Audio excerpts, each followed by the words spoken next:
Assalamualaikum warahmatullahi wabarakatuh. Salam Om Swastiastu, Namo Buddhaya, salam kebajikan. Pada kesempatan kali ini, kami dari kelompok 3 Hukum Internasional F akan mempresentasikan eh, dengan tema negara sebagai subjek hukum utama dalam hukum internasional. Sebelum itu, izinkan kami memperkenalkan diri terlebih dahulu. Nama saya Ahmad Lutfi dengan NPM 063. Kemudian ada rekan saya Prima Rizky Aisyah dengan NPM 108. Kemudian ada Nila Wahyuning Tias Wardani dengan NPM 084. Kemudian ada Larasati dengan NPM 097 dan Eliza Putri dengan NPM 058. Ya, baik, untuk poin pertama terlebih dahulu kita akan membahas eh, bagaimana sejarah berdirinya sebuah negara. Ya. Untuk yang kita tahu terlebih dahulu, sejarah berdirinya negara adalah merupakan latar belakang ya, terjadinya proses terbentuknya negara yang meliputi berbagai unsur di dalamnya, sehingga menjadikan negara memiliki kedudukan yang tinggi dalam subjek hukum internasional di antara yang lainnya. Karena itulah negara juga memiliki pengaruh kekuatan di dalam penentuan suatu hukum internasional. Ya. Sebelum terbentuknya suatu negara, ada beberapa syarat yang harus dipenuhi agar sesuatu itu dapat dikategorikan sebagai suatu negara. Apa yang kita tahu adalah eh, berlandaskan dari Konvensi Montevideo pada tahun 1933, yang mana pada pasal 1 dijelaskan bahwa syarat pertama sebuah negara adalah adanya eh, penduduk yang tetap atau permanen. Kemudian ada yang kedua adalah wilayah yang terdefinisi. Kemudian yang ketiga adalah sebuah pemerintahan dan yang keempat adalah kemampuan untuk membuat hubungan dengan negara lain. Oleh karena itu, pada fakta sejarah berdirinya suatu negara, kita bisa mengambil contoh eh, Kosovo. Kosovo adalah sebuah negara yang terletak di Serbia. Ya, dulunya Kosovo adalah sebuah provinsi dari Serbia. Namun pada tahun 2014 mendeklarasikan sebagai sebuah negara. Lalu seperti apa terbentuknya sejarah dari Kosovo ini? Ya, Kosovo ini kalau kita tahu setelah terjadinya pendeklarasian dari parlemen Kosovo, sehari kemudian Amerika Serikat melakukan suatu recognition atau pengakuan.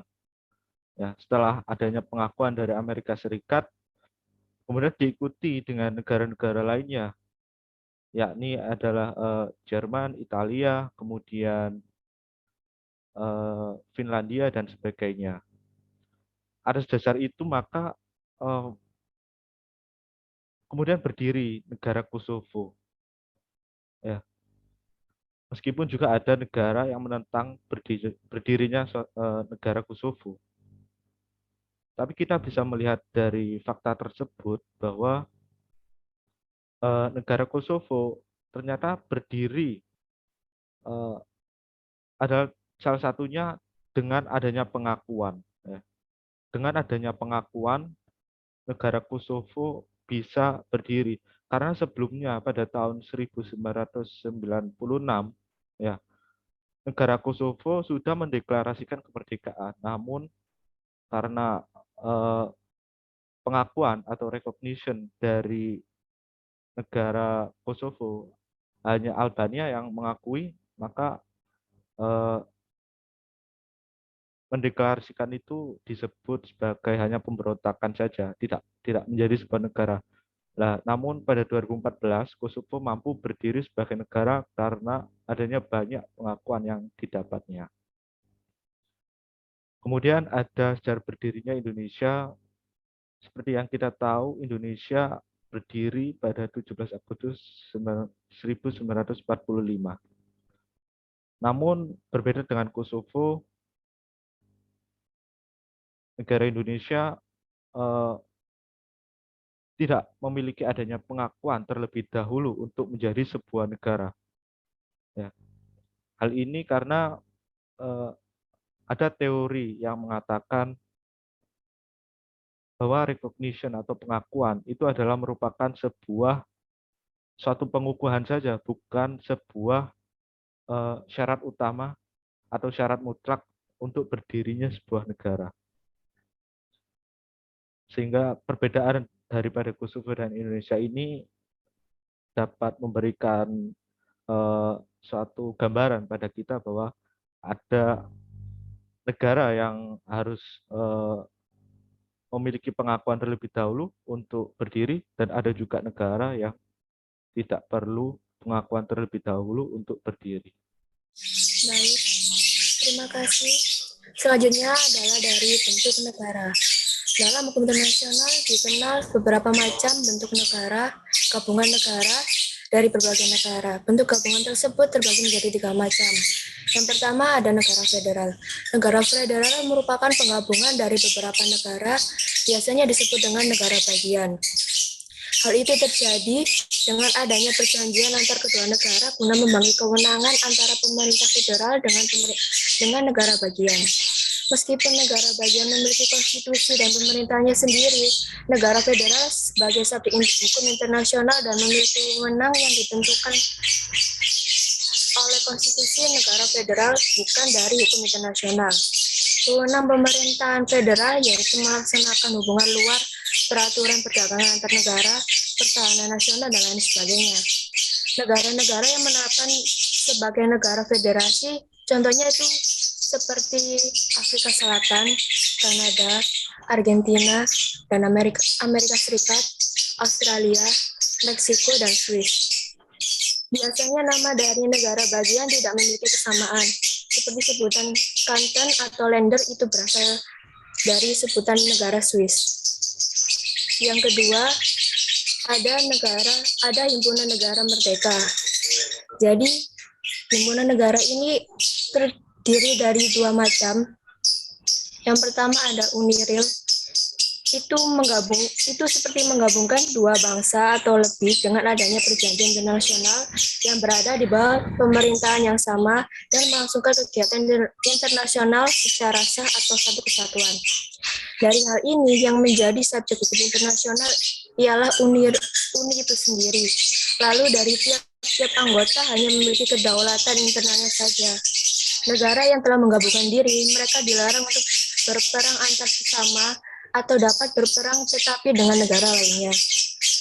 Hal itu terdapat dalam perjanjian atau konstitusi yang dibuat oleh UNI untuk tiap-tiap negara, karena negara yang telah bergabung tidak lagi memiliki status personalitas internasional.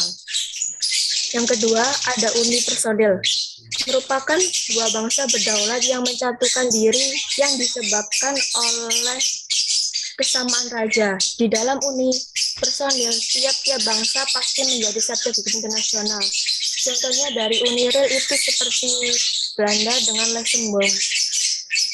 2 negara tersebut bergabung dari tahun 1815 hingga 1890. Lalu ada juga negara Belgia dengan Kongo dari tahun 1955 hingga 1908. Yang terakhir ada negara konfederasi.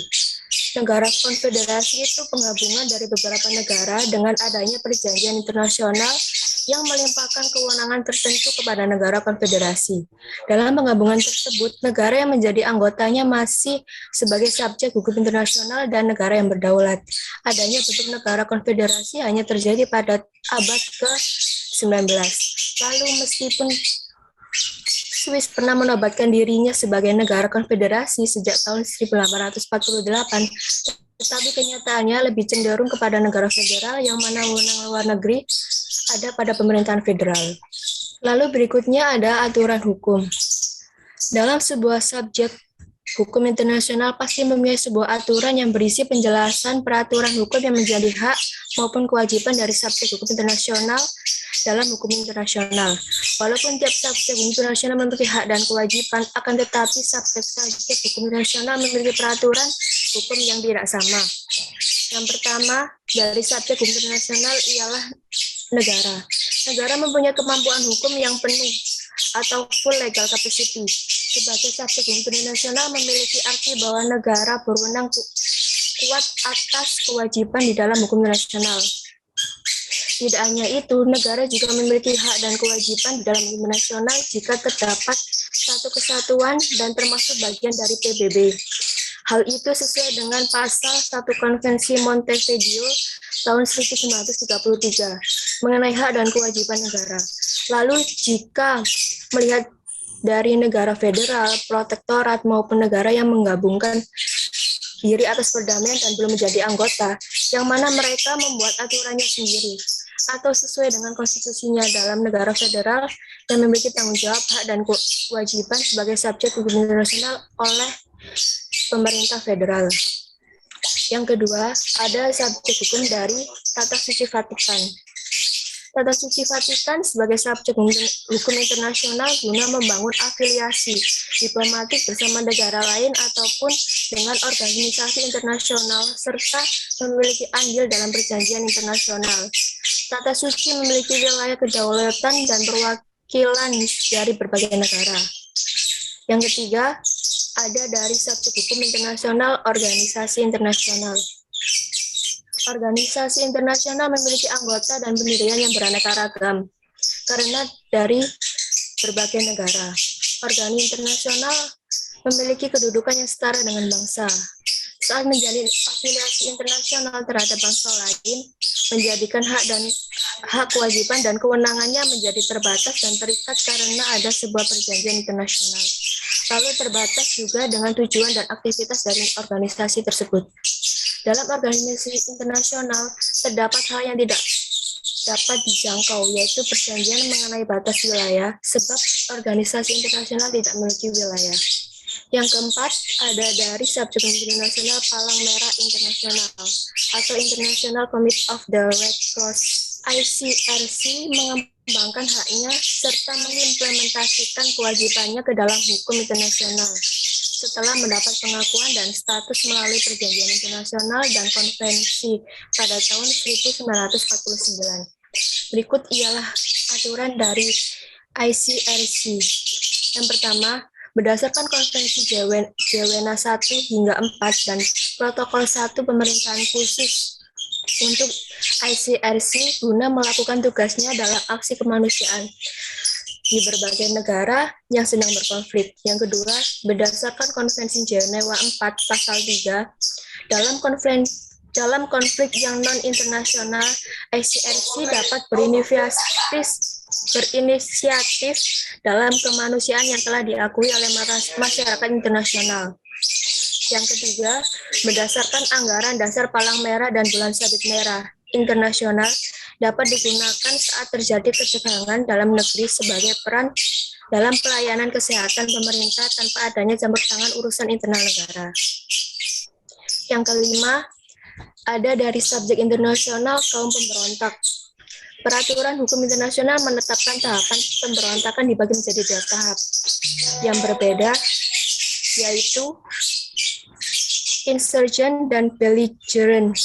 Dalam kelompok pemberontak disebutkan protokol tambahan 2 tahun 1977 mengenai aturan hukum, yaitu pertama, sebagai anggota yang memiliki senjata dan organisasinya jelas. Yang kedua, terdapat pimpinan yang jelas atau di bawah komando.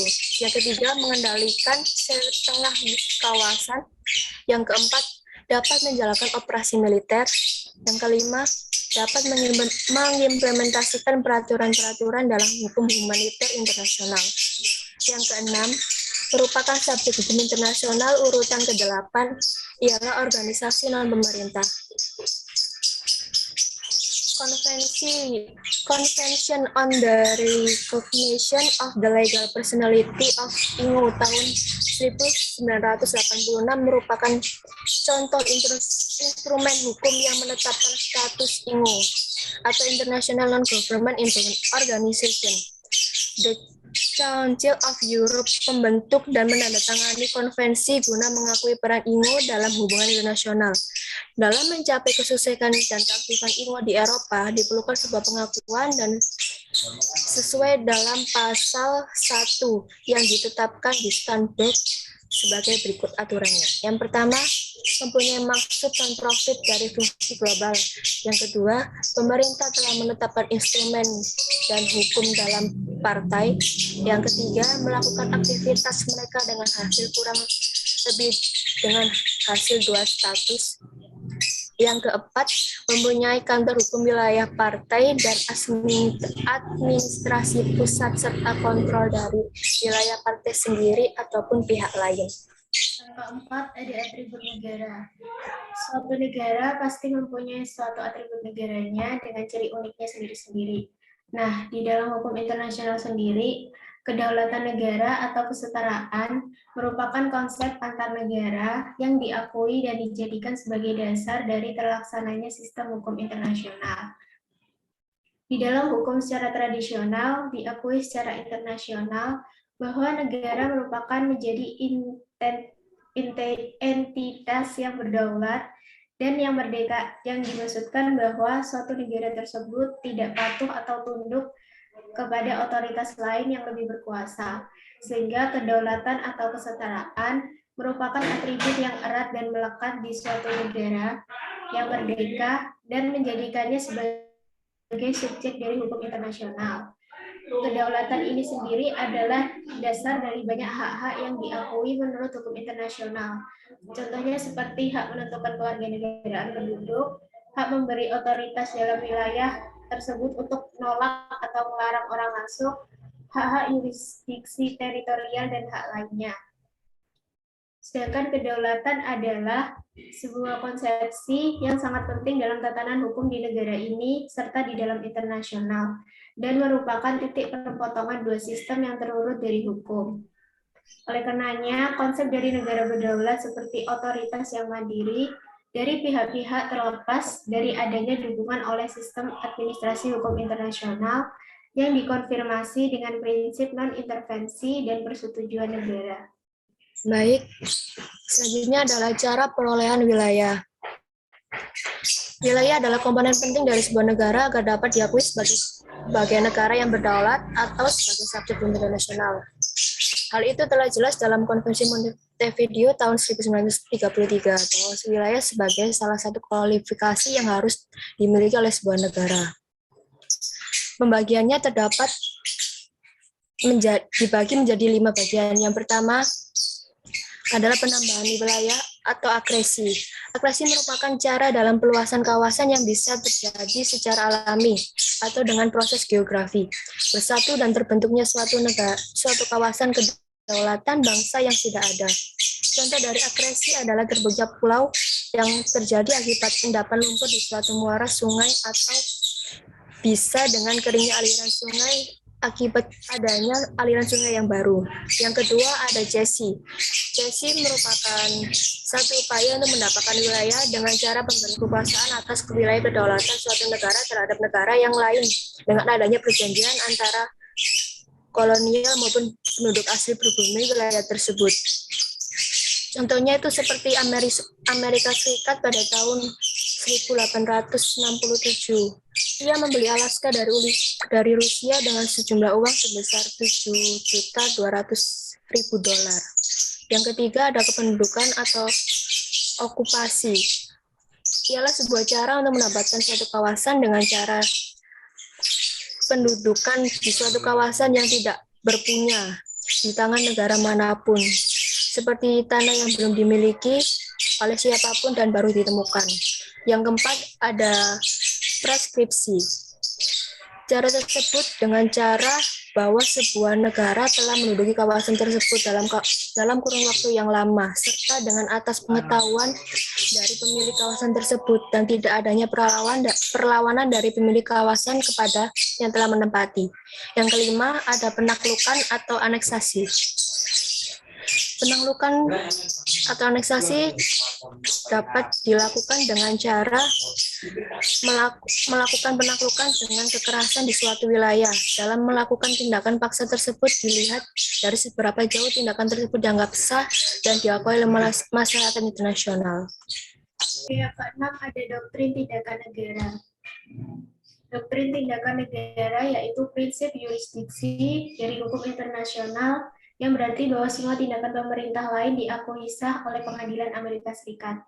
Doktrin tindakan negara adalah prinsip dalam hukum Inggris dan Amerika yang menyatakan bahwa setiap negara berdaulat harus punya suatu kewajiban untuk menghormati kemerdekaan dari negara berdaulat lainnya, dan pengadilan tidak bisa menghakimi negara lain dari tindakan pemerintah yang berdaulat yang dilakukan di dalam wilayahnya. Doktrin tindakan negara ini tidak diwajibkan oleh hukum internasional, baik hukum kebiasaan internasional maupun hukum perjanjian, tapi diakui dan diikuti oleh pengadilan federal dan negara bagian Amerika Serikat dan dasar doktrinal yang mencakup penghormatan terhadap kedaulatan negara lain, serta perlindungan hak istimewa administrasi Amerika Serikat atas diplomasi. Doktrin tindakan negara ini paling sering dipertimbangkan ketika kedaulatan asing telah menyita properti dari warga negara Amerika Serikat yang terletak di wilayah asing. Amerika Serikat ini menggunakan doktrin tindakan negara lebih luas dan lebih sering daripada negara lain manapun. Terus, definisi dari doktrin tindakan negara ini yaitu suatu perbuatan serta pelaksanaan kedaulatan oleh badan eksekutif atau administratif negara merdeka atau pelaksanaan kedaulatan oleh badan hukum dan pejabat publik yang sehubungan di bidang dari administratif maupun legislatif seperti undang-undang serta dekret atau peraturan. Lalu ada hak dan kewajiban negara. Di dalam hukum internasional, suatu negara merupakan sebagai pemegang hak dan kewajiban. Hukum internasional mempunyai peran yang sangat penting dalam mengatur hak dan kewajiban negara-negara. Oleh sebab itu, negara merupakan subjek hukum yang terpenting dalam proses pelaksanaan hukum internasional. Berdasarkan Draft Declaration on the Rights and Duties of States yang dibuat oleh Komisi Hukum Internasional Perserikatan Bangsa-Bangsa pada tahun 1949, terkandung beberapa hak dan kewajiban sebuah negara, yaitu yang pertama ada hak kemerdekaan.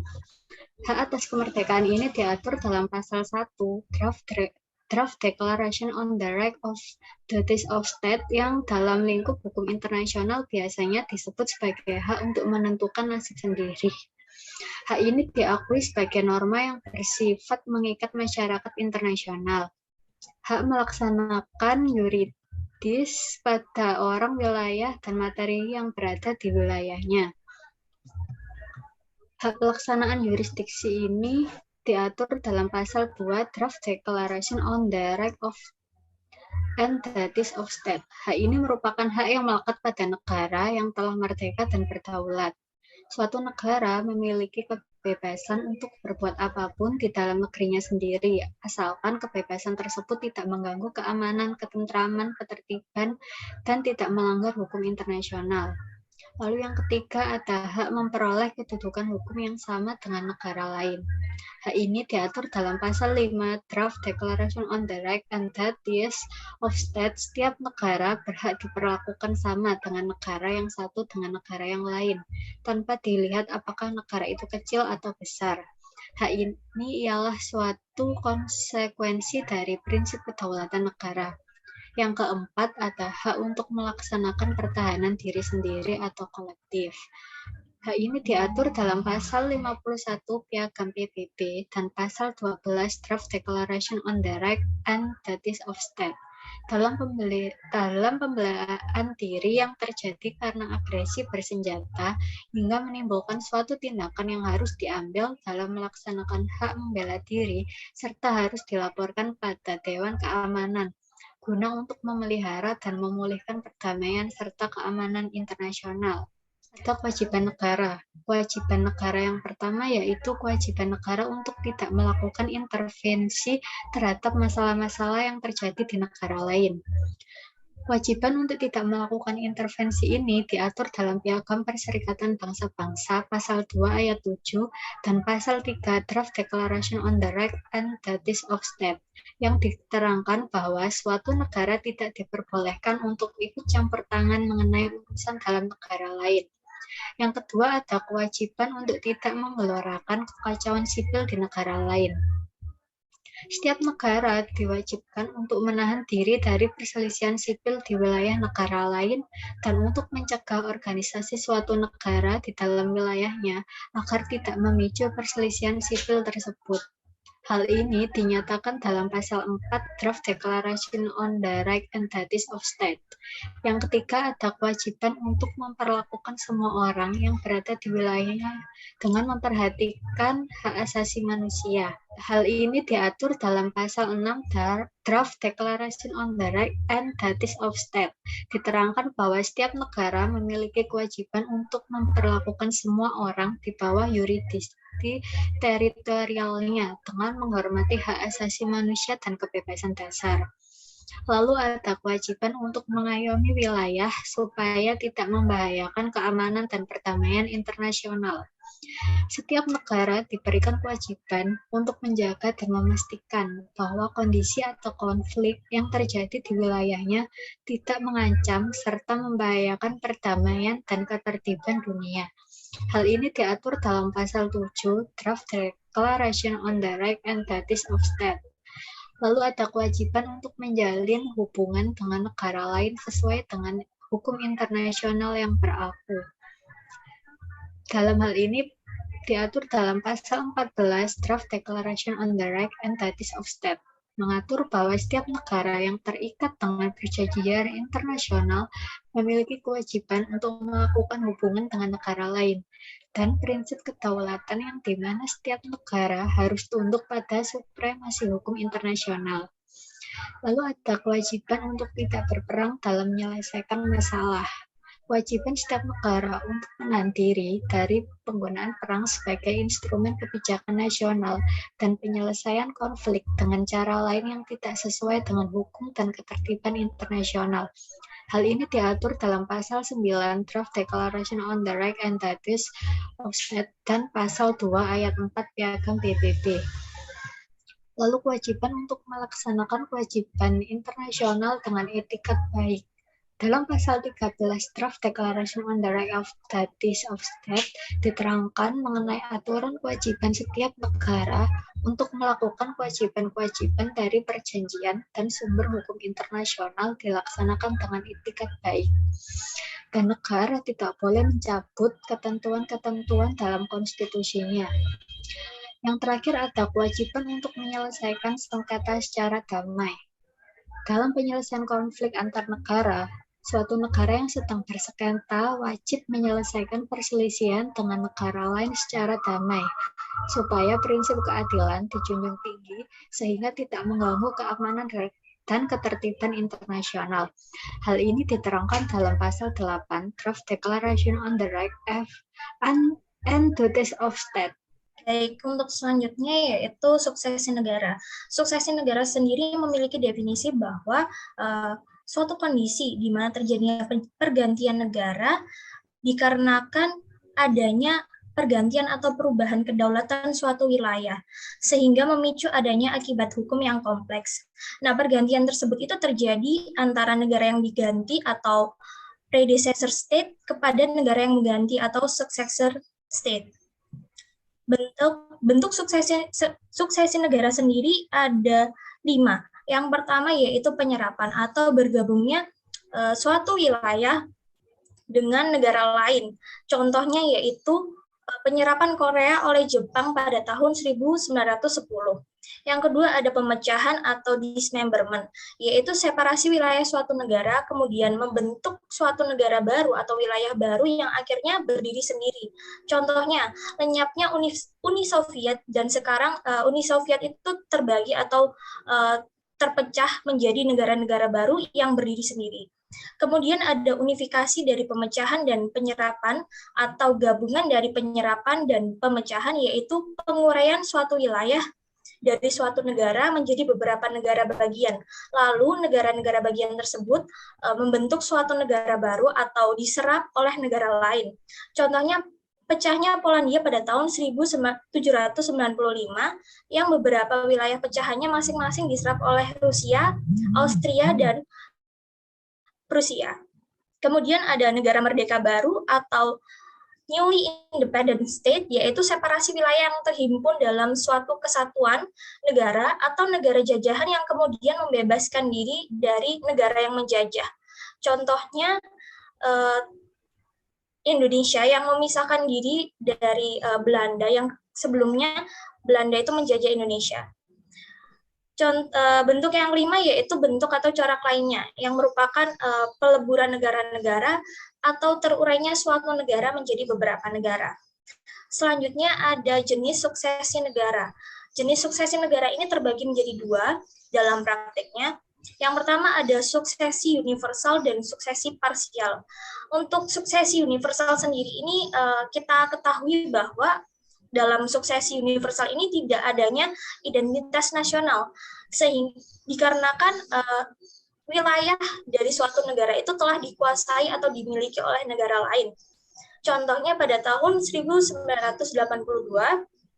terjadi perpecahan wilayah dari Kolombia yang kemudian menimbulkan terbentuknya 3 negara merdeka baru, yaitu Venezuela, Ekuador, dan New Granada. Yang kedua ada suksesi parsial. Dalam suksesi parsial ini kita ketahui bahwa eksistensi negara yang digantikan itu masih ada atau masih eksis. Tetapi suatu wilayah atau sebagian wilayah dari negara tersebut itu melepaskan diri menjadi suatu negara baru atau bisa bergabung dengan atau berasosiasi dengan negara lain. Contohnya pada tahun 1999 terjadi pemisahan diri dari wilayah Timor Timur yang kemudian lepas atau melepaskan diri dari Indonesia dan membentuk suatu negara baru yang sekarang bernama Timor Leste. Indonesia sebagai negara yang digantikan itu masih ada eksistensinya sampai sekarang. Kemudian suksesi internasional ini mengakibatkan dua hal di dalam konteks masyarakat internasional, yaitu yang pertama akibatnya terhadap perjanjian internasional dan yang kedua ada akibatnya terhadap keanggotaan pada organisasi internasional. Untuk akibat terhadap perjanjian internasional ada 2 poin.